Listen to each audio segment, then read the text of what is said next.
Police भरतीची तयारी करताना सर्वात जास्त विचारला जाणारा प्रश्न म्हणजे महाराष्ट्रातील वर्तमानपत्राची सुरुवात 1789 मध्ये कोणत्या साप्ताहिकाने झाली. चला तर मग आपण या व्हिडिओद्वारे याच प्रश्नाचं उत्तर सविस्तरपणे समजून घेऊया. आपल्याला माहिती आहे का महाराष्ट्रातलं पहिलं वर्तमानपत्र केव्हा सुरू झालं? आश्चर्य वाटेल, पण हा प्रवास जवळपास 250 वर्षांपूर्वी सुरू झाला होता.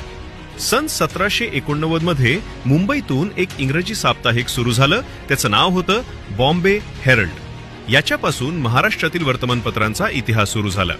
यानंतर 1790 मध्ये बॉम्बे कुरिअर आणि 1791 मध्ये बॉम्बे गॅझेट अशी इतर पत्र निघाली. मात्र ही सर्व इंग्रजीत होती. मराठी माणसासाठी पहिलं वर्तमानपत्र बरंच उशिरा आलं, 1832 मध्ये.